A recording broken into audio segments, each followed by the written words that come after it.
Imaginez-vous un instant en train de vider un vieux pot en grès rempli de pièces de monnaie oubliées. Il est posé sur une étagère depuis des décennies dans une maison de campagne chargée d'odeurs de cire et de bois ancien. Vos doigts plongent dans ce trésor hétéroclite, remuant des centimes à l'épi, des francs semeuses, des pièces de 10 francs en bronze aluminium, et soudain, il s'arrête sur une pièce bicolore qui brille. Un peu plus que les autres, vous la sortez de la masse, vous la frottez doucement du pouce pour en ôter la poussière, et vous découvrez, émerveillé, la silhouette majestueuse du mont Saint-Michel. Sur l'avers, la baille semble surgir des flots, comme pétrifiée dans un instant d'éternité, sous des rayons de soleil gravés dans le métal. Vous retournez la pièce. Au revers, une carte de France stylisée, le mot République français inscrit en travers, la valeur faciale 20F et tout autour, la devise liberté, égalité, fraternité. La date 1992 est là, bien visible, sous le monument. Vous avez déjà vu des pièces de 20 francs monnaie de Paris dans votre enfance, mais celle-ci dégage quelque chose d'étrangement magnétique. Alors, machinalement, vous passez l'ongle sur la tranche pour en sentir le relief. Et là, votre souffle se coupe, la tranche est parfaitement lisse. Pas de stries, pas d'inscription en creux, rien. Un instant de flottement, une décharge d'adrénaline pure. Vous venez peut-être de mettre la main sur l'un des secrets les mieux gardés de la numismatique française, car cette petite pièce de monnaie, en apparence banale, pourrait bien vous offrir la clé d'un tout autre destin. Et pour comprendre pourquoi, il faut plonger dans une histoire qui commence bien avant 1992, une histoire de sable, de mer, de foi et de savoir-faire monétaire. Il faut d'abord parler de la merveille qu'elle représente. Le mont Saint-Michel n'est pas un simple décor pour touristes, c'est un défi lancé à l'océan depuis le vieux siècle. Une légende raconte que l'archange Michel apparut en songe à l'évêque Aubert d'Avranches en 1608, lui ordonnant de bâtir un sanctuaire sur cet îlot granitique. Aubert, d'abord incrédule, ignora l'injonction. L'archange, dit-on, revint et appuya son doigt sur le crâne de l'évêque, y laissant un trou que l'on peut encore voir, conservé comme relique. Ainsi naquit le premier oratoire, modeste, balayé par les vents du large. Au fil des siècles, l'abeille bénédictine s'éleva toujours plus haut, défiant les lois de la pesanteur et de la raison. Les bâtisseurs du Moyen Âge accomplirent l'impossible, empiler des salles voûtées, des cryptes, une église abbatiale à 80 mètres au-dessus des sables mouvants, en utilisant la roche comme squelette. Chaque pierre taillée devait être hissée à marée basse, dans des conditions effroyables, entre deux assauts de la mer. Les pèlerins affluaient de toute l'Europe, bravant les sables et les brumes, convaincus que prier dans ce sanctuaire valait toutes les indulgences. Le mont devenait un phare spirituel, mais aussi une forteresse imprenable pendant la guerre de Cent Ans. Il résista à tous les assauts anglais, protégé par ses remparts et par les marais qui engloutissaient les assaillants imprudents. Devenu prison sous la Révolution, puis monument historique restauré au XIIe siècle, il n'a cessé d'incarner l'âme française, ce mélange de courage, de beauté et de mystère. Quand, au début des années 1990, la Monnaie de Paris décida de lancer une grande série de pièces célébrant les monuments de France, il était impensable de ne pas commencer par lui. Le mont Saint-Michel fut choisi comme emblème inaugural, comme le joyau qui ouvrirait le bal des 20 francs du patrimoine. À cette époque, le franc français, héritier direct du franc germinal de Bonaparte, vivait ses dernières années de gloire. Il était la monnaie nationale depuis 2 siècles avec ses refontes, ses dévaluations, ses nouveaux francs et ses centimes. En 1992, personne ne savait encore avec certitude que l'euro arriverait 10 ans plus tard, mais les discussions sur l'union économique et monétaire étaient bien avancées. La monnaie de Paris, dirigée alors par Pierre Deuil puis par Emmanuel Constant, ressentit le besoin de graver dans le métal l'identité culturelle de la France avant que le franc ne disparaisse des porte-monnaies. Les séries commémoratives existaient déjà, comme les fameuses pièces de 10 francs Mathieu, mais l'idée d'une série complète dédiée aux monuments allait bien au-delà. Il s'agissait de transformer la monnaie courante en ambassadrice du patrimoine. Le cahier des charges était ambitieux. Il fallait une pièce de 20 francs, la coupure intermédiaire la plus utilisée à l'époque pour les achats quotidiens, un pain, un journal, un café au comptoir. Elle devait être suffisamment belle pour susciter la curiosité, suffisamment robuste pour circuler des millions de fois, et techniquement innovante pour décourager les contrefacteurs. L'innovation majeure fut la bimétallisation. C'était une première pour une pièce française de circulation courante, un anneau extérieur en maillechort doré, alliage de cuivre, de nickel et d'aluminium, et un cœur central en nickel pur d'un gris argenté éclatant. L'assemblage par sertissage des deux parties exigeait une précision d'horloger. Le résultat était une pièce reconnaissable entre toutes, à la fois moderne et intemporelle, dont le contraste de couleurs rappelait l'or et l'argent d'anciens écus. L'avers de notre pièce de 1992 est une véritable miniature d'orfèvre, née du talent des ateliers de gravure de la Monnaie. L'œuvre ne porte pas de signature individuelle, car elle fut conçue collectivement par les maîtres graveurs de l'institution sous la direction artistique de l'époque. Pourtant, à l'observer de près, on sent le souffle d'un artiste passionné. Le mont Saint-Michel y est représenté non pas frontalement, comme une carte postale, mais de trois quarts avec une perspective qui magnifie la flèche de l'abbatiale, les arcs-boutants et les toits escarpés. La composition est dynamique, à gauche, une portion de la baie avec ses vaguelettes suggérées par de fines lignes horizontales et la digue qui relie le rocher au continent. À droite, le soleil levant darde ses rayons en éventail, symbole de lumière et d'espoir qui viennent caresser les remparts. Dans le ciel, on distingue des oiseaux, peut-être des mouettes, traités en silhouette légère. Tout autour, l'inscription Mont Saint-Michel épouse la courbe supérieure de la pièce, tandis qu'en bas, le millésime 1992 s'inscrit discrètement. L'effet de relief est saisissant.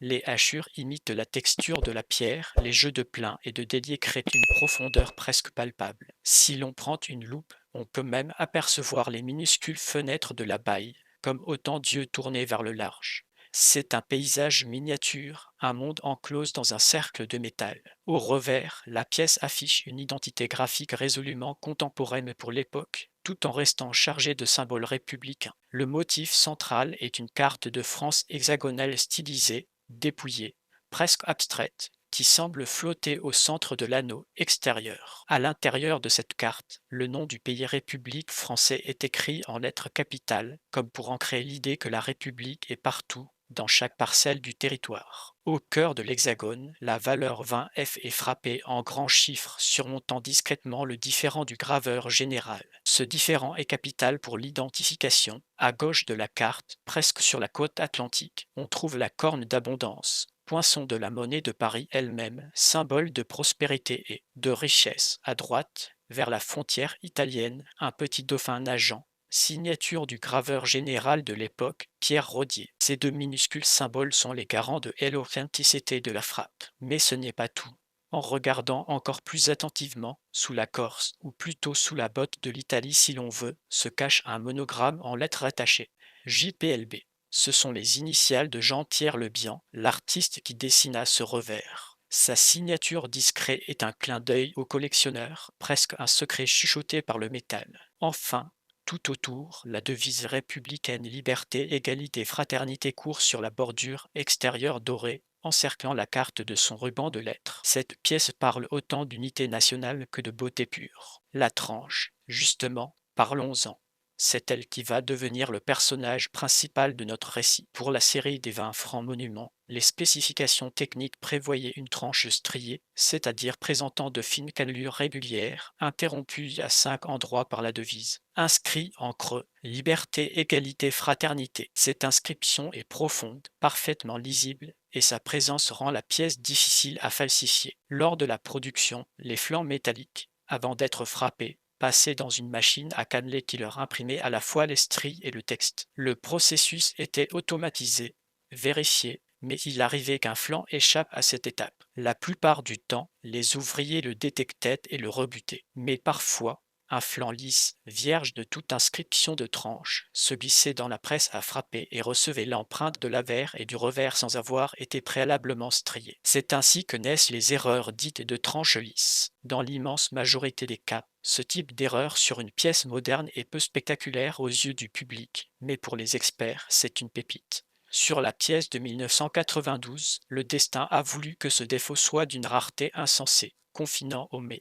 Pour apprécier l'ampleur du phénomène, il faut entrer dans l'usine monétaire de Pessac, en Gironde, où sont frappées toutes les pièces françaises depuis 1973. En 1992, les presses mécaniques tournaient à plein régime.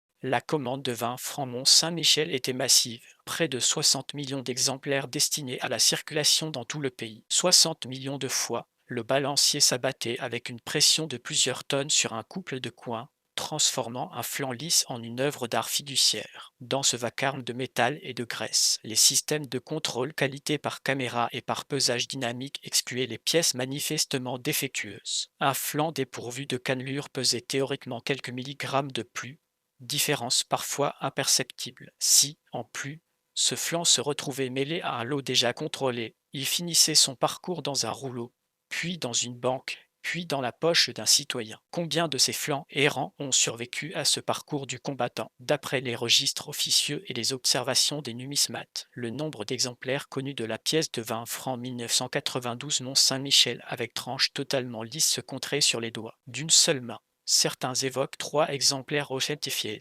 d'autres 5, mais tous s'accordent sur une rareté absolue, bien plus grande que celle d'un timbre au vermillon ou d'une monnaie gauloise. C'est cette rareté qui transforme un simple accident industriel en trésor national. Avant de révéler ce que paie ce trésor, il est temps de faire connaissance avec Julien, un jeune homme de 35 ans, professeur de français dans un collège de province, dont la vie allait basculer. Par un après-midi pluvieux de novembre, Julien n'avait jamais collectionné les pièces de monnaie.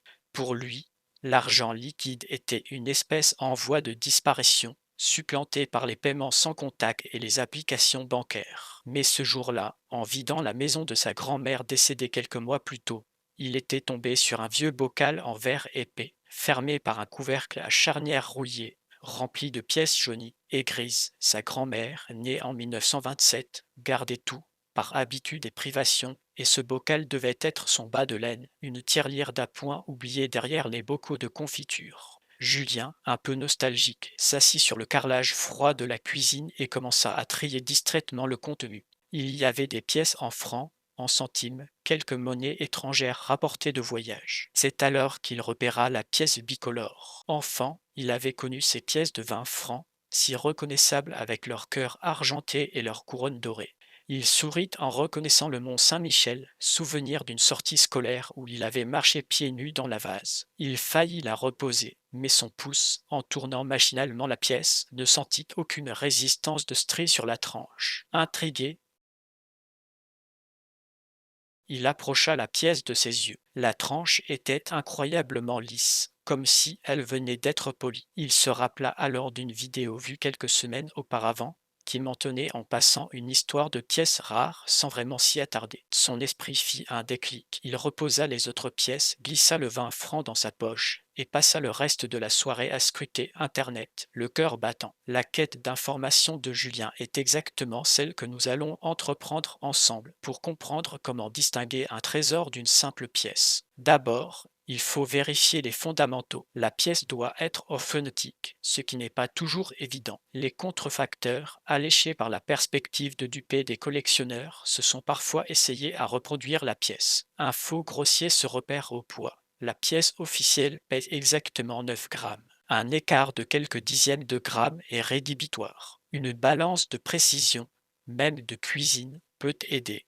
Ensuite, la couleur et l'aspect du métal. Le centre en nickel doit être gris clair, mat, avec une légère brillance sous une lumière rasante. L'anneau en maillet-short doré ne doit pas présenter de taches de rouille, car cet alliage ne rouille pas. Il peut se patiner en prenant une teinte plus ambrée avec le temps, mais jamais de pustules verdâtres. Le diamètre est de 27 mm. La frappe doit être nette, les détails du mont bien visibles, les rayons du soleil tous distincts. Si le relief est mou, si les oiseaux sont flous, la pièce est peut-être une copie coulée et non frappée. Mais l'examen crucial, celui qui fait toute la différence, c'est la tranche. Une pièce normale de 1992 Mont Saint-Michel, lorsqu'on la prend entre le pouce et l'index, présente une surface striée avec des rainures parallèles qui accrochent la peau.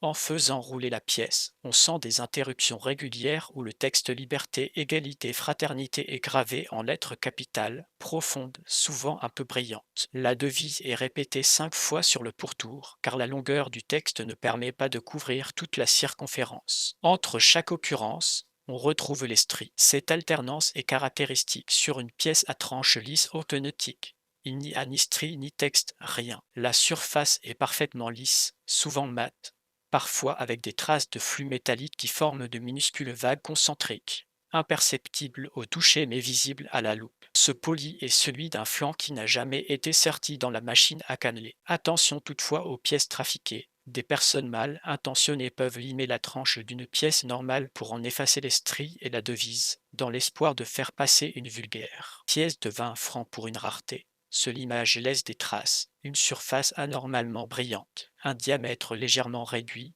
des bavures sur la bordure extérieure et parfois des résidus de métal dans les creux. Une vraie tranche lisse a exactement le même diamètre qu'une pièce normale et sa bordure extérieure est intacte avec un léger relief qui ceinture la pièce, absolument préservée. Si ce cordon est écrasé, il y a eu manipulation. La loupe et la comparaison avec une pièce normale sont les meilleures armes du détective numismate. Julien passa des heures à observer sa pièce sous tous les angles, avec une lampe de bureau et une loupe de philatéliste trouvée dans un tiroir. Il la photographia avec son téléphone, zoomant sur la tranche, sur le cœur de nickel, sur les minuscules oiseaux du ciel gravés. Il compara ces clichés avec des photos de forums spécialisés. L'espoir grandissait. La pièce de sa grand-mère semblait cocher toutes les cases. Poids conforme, pas de trace de l'image, frappe nette et cette tranche étrangement vierge.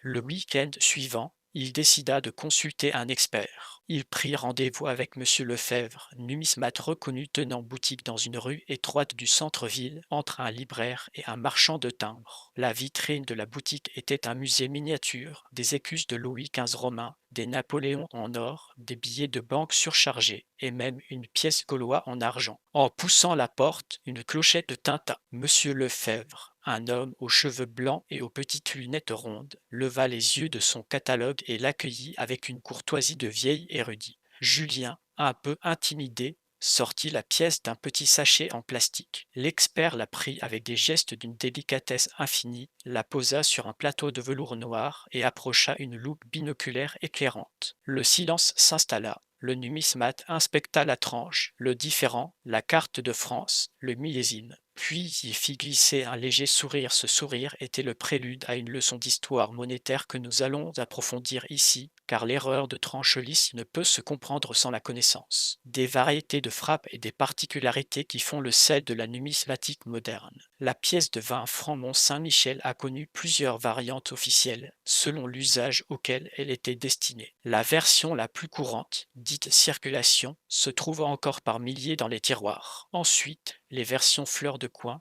belle épreuve ou BU pour brillant universel, étaient vendues sous coffret aux collectionneurs dès 1992. Ces pièces de qualité supérieure se distinguent par une frappe plus soignée, un velours de frappe visible à l'arrière-plan et un éclat miroir. Mais elles n'ont rien à voir avec l'erreur. Il existe aussi des pièces fautées plus classiques que la tranche lisse, des décentrages, où la frappe n'est pas parfaitement centrée, décalant les motifs, des doubles frappes, où le flanc a subi 2 impacts, créant un effet fantôme, des coins bouchés ou cassés, qui laissent des bourrelets de métal. Certaines de ces erreurs sont prisées, mais aucune n'atteint la valeur stratosphérique de la tranche lisse du millésime 1992. L'effervescence autour de cette pièce remonte à la fin des années 1990, quand un collectionneur aguerri découvrit par hasard un exemplaire lors d'une bourse numismatique à Paris. Le bruit courut dans le petit monde des initiés qu'un tranche lisse existait,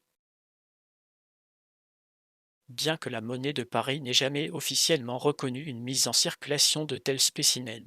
Les archives de l'atelier, si tant est qu'elles soient encore consultables, mentionnent peut-être des lots de flancs défectueux interceptés, mais rien d'officiel. Cette aura de mystère a enveloppé la pièce. Chaque apparition d'un exemplaire sur le marché déclenchait des vagues de passion. Des rumeurs couraient. Certains exemplaires auraient été trouvés dans des rouleaux neufs par des caissiers, d'autres dans des fonds de tiroirs de grand-mère, exactement comme celui de Julien. Le fait qu'une pièce d'une telle rareté ait pu circuler incognito pendant des années, passant de main en main sans que personne ne remarque sa singularité, est un conte de fées moderne, un trait monétaire. La question qui brûle toutes les lèvres, que Julien osait à peine formuler face à M. Lefebvre, est celle de la valeur. L'expert reposa la loupe, se cala dans son fauteuil en cuir et entreprit de raconter l'histoire récente de cette pièce sur le marché. Il ne s'agissait pas d'un marché ordinaire, ni d'enchères publiques médiatisées à outrance, mais de transactions discrètes, de collectionneurs privés prêts à débourser des fortunes pour s'offrir ce qui est considéré comme le Graal des francs modernes. L'un des exemplaires, en état presque parfait, proche de ce que l'on appelle superbe, avait changé de main quelques années plus tôt pour une somme que M. Lefebvre annonça après une pause dramatique. 80 000 euros. 80 000 euros. Dans la pénombre de la boutique, Julien accusa le choc. Cette somme représentait plus de 2 années de son salaire. Une pièce de 20 francs, qui à l'époque valait l'équivalent de 3 euros, pouvait donc en valoir 26 000 fois plus.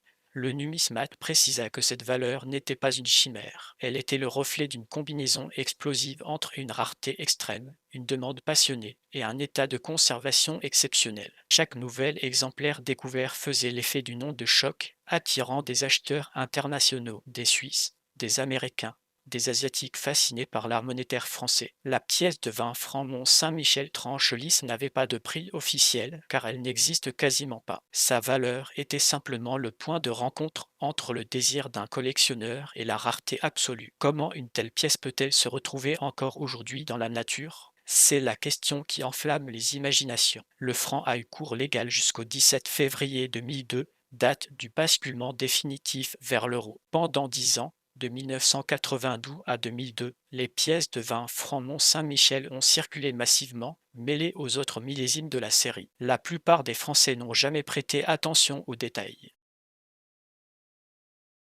Combien de pièces ont été jetées dans des fontaines, glissées dans des tirelires, oubliées dans des poches de manteaux données à des associations? Même après le retrait des francs, la Banque de France a continué à les échanger contre des euros pendant des années, puis a cessé en 2012. Durant cette longue période, une pièce erronée a très bien pu passer de main en main sans être reconnue. Aujourd'hui encore, on trouve des francs au fond de boîtes à chaussures, dans des vide-greniers, chez des brocanteurs. Certains touristes, charmés par la beauté de la pièce, l'ont conservé en souvenir. La probabilité qu'un exemplaire à tranche lisse refasse surface est infinitésimale, mais pas nulle. C'est cette étincelle d'espoir qui pousse des milliers de curieux à vérifier frénétiquement la tranche de leur vieux franc chaque fois que l'histoire refait surface dans les médias. Pour être certain de ne pas passer à côté d'un trésor, il faut adopter une méthode d'examen rigoureuse. Allongez-vous confortablement dans votre canapé et imaginez que vous êtes à la place de Julien. Vous avez votre pièce de 1992 en main. Vous prenez une lampe de poche à lumière blanche, de préférence assez puissante. Vous commencez par la verre. Le Mont Saint-Michel doit présenter des détails fins. Les toitures en pente de la baille se découpent nettement sur le ciel. Les vagues au premier plan ne sont pas de simples bosses mais de vraies ondulations.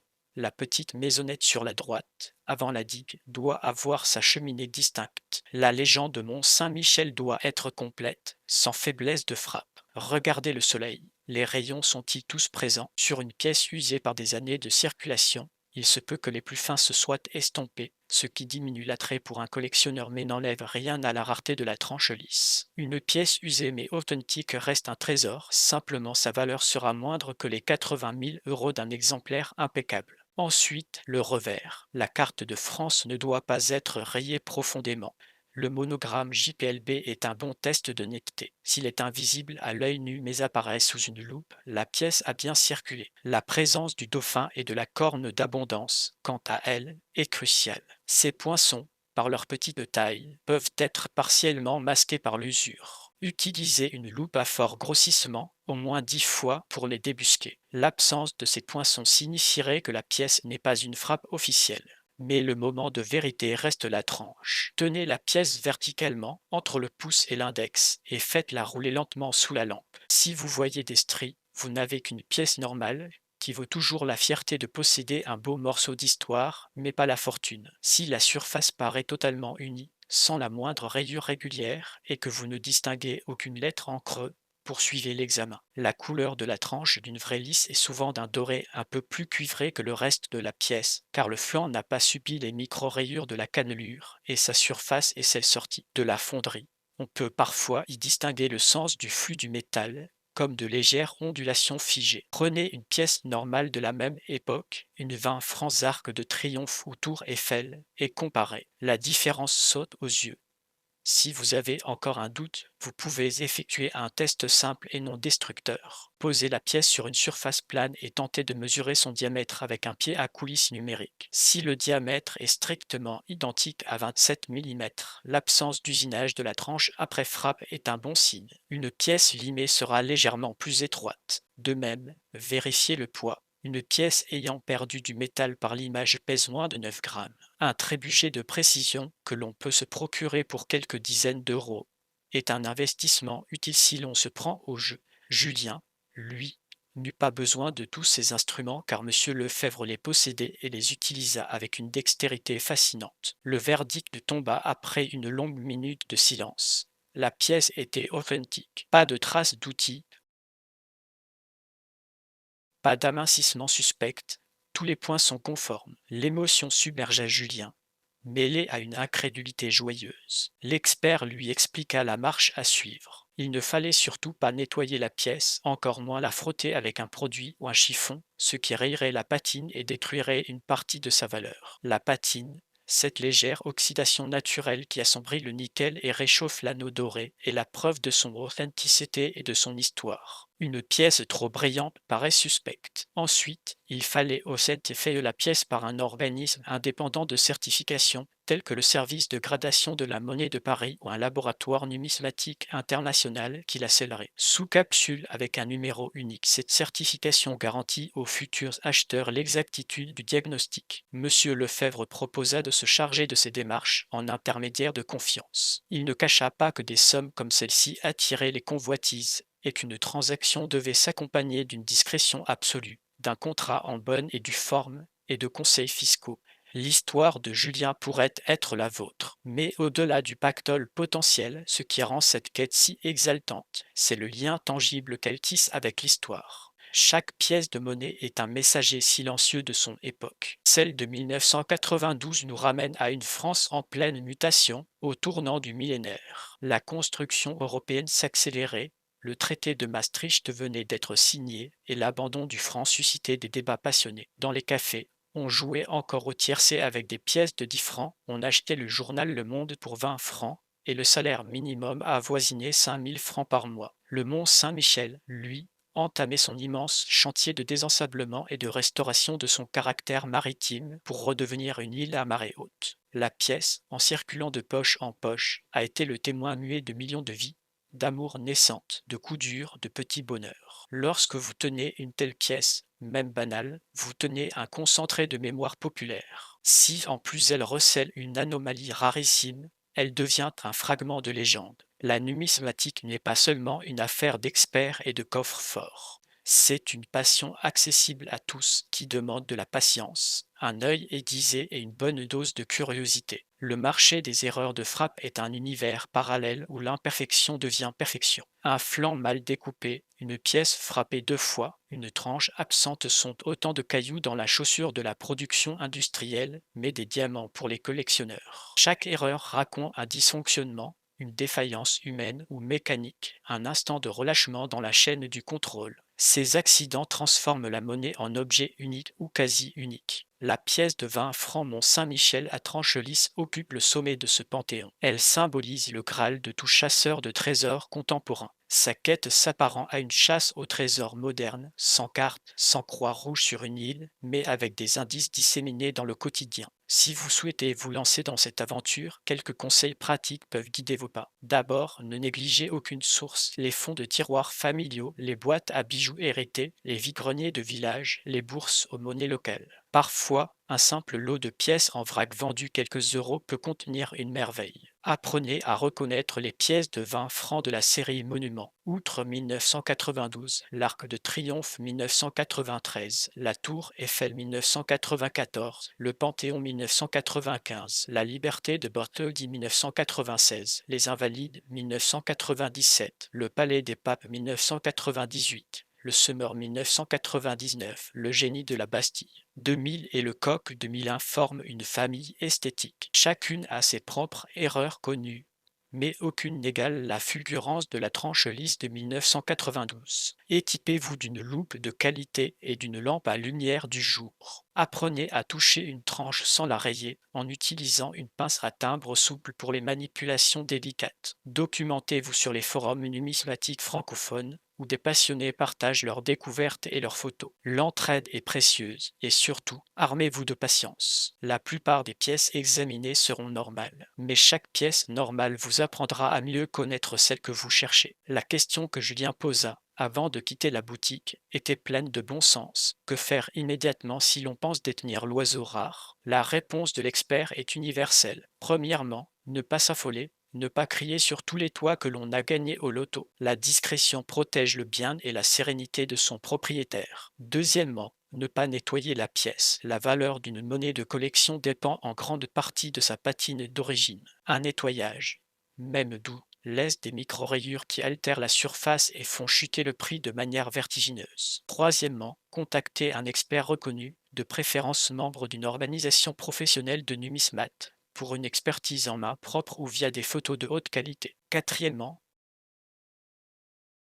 si l'expert confirme la rareté, envisagez de faire certifier la pièce par un service de gradation. Cette encapsulation protège la pièce physiquement et lui donne un passeport international. Enfin, réfléchir posément à ce que l'on souhaite en faire. Certains collectionneurs choisissent de conserver la pièce comme un joyau patrimonial, d'autres de la vendre pour réaliser des projets de vie. Il n'y a pas de mauvaise décision du moment qu'elle est éclairée et respectueuse de l'objet. La fascination pour le Mont Saint-Michel ne s'est jamais démentie, et cette pièce en est l'un des plus brillants échos métalliques. Depuis plus de 1000 ans, l'îlot attire des pèlerins, des soldats, des artistes, des écrivains, et aujourd'hui des numismates. Victor Hugo, qu'il appelait la pyramide de la mer, disait du mont qu'il est à l'océan ce que le Parthénon est à l'Acropole. La pièce de 20 francs capture un instant de cette grandeur, fixant dans un alliage moderne la silhouette qui semble défier les siècles. La magie du bimétallisme, ce jeu d'argent et d'or, renforce ce sentiment d'objet précieux. La tranche lisse, elle, ajoute une dimension ésotérique. Elle efface la parole, la devise républicaine,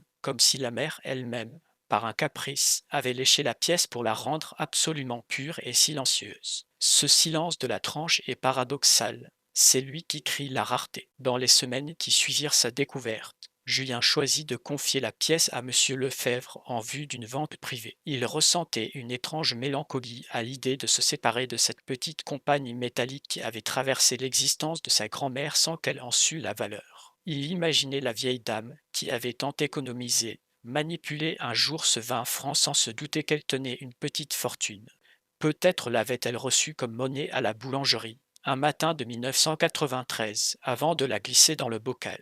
La pièce avait dormi là 3 décennies, attendant la lumière. Julien, en acceptant de la vendre, savait qu'elle retournerait dans l'ombre feutrée d'un cabinet de collectionneur, mais cette fois, elle serait célébrée comme une œuvre d'art. Le jour où la transaction fut conclue, la somme dépassa toutes ses espérances. Un collectionneur européen, animé par la passion du patrimoine français, accepta de verser les fameux 80 000 euros pour acquérir ce mérite tangible. Pour Julien, ce fut la résolution de soucis matériels, la promesse d'un voyage, la possibilité d'aider ses proches. Mais plus que tout, il garderait à jamais le souvenir de cet instant magique dans la cuisine de sa grand-mère, quand ses doigts avaient rencontré une surface parfaitement lisse et que l'histoire avait basculé. Cet issue extraordinaire n'est pas une fiction gratuite. Elle reflète la réalité d'un marché où l'exceptionnel se monnaie à des hauteurs vertigineuses. La valeur de 80 000 euros pour une pièce de 20 francs Mont Saint-Michel à tranche lisse, en état de conservation remarquable, est un repère documenté, un prix atteint dans des transactions confidentielles.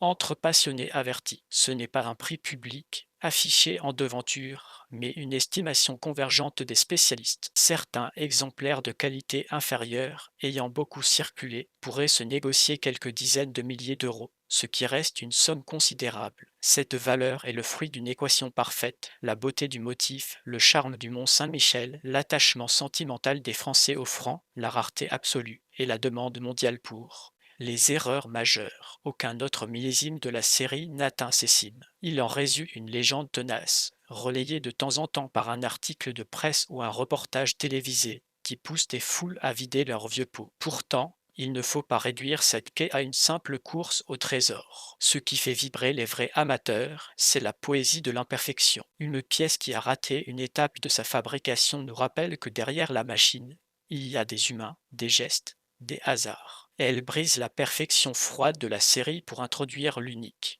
La tranche lisse est une anomalie qui a traversé toutes les strates de la société sans être repérée. Elle est passée des mains d'un ouvrier à la caisse d'un magasin, puis dans un portefeuille, puis dans un bocal, sans jamais révéler son secret. Elle est la preuve que la réalité peut être plus extraordinaire que la fiction. Chaque fois qu'un néophyte découvre l'existence de cette pièce, il se prend à rêver, et c'est cela qui est magnifique. Le rêve fait partie de la valeur, au même titre que le métal. En parcourant les allées d'une bourse numismatique, on rencontre des visages éclairés par cette même flamme. Des retraités, des jeunes, des ouvriers, des cadres, tous unis par la passion de la pièce rare. Certains collectionnent les francs par nostalgie d'une monnaie qui a bercé leur jeunesse. D'autres, plus jeunes, n'ont connu que l'euro, mais sont fascinés par la diversité des francs d'avant 2002, les pièces de la Semeuse, les Hercules, les Napoléons et bien sûr les monuments. Les tables des exposants regorgent de merveilles.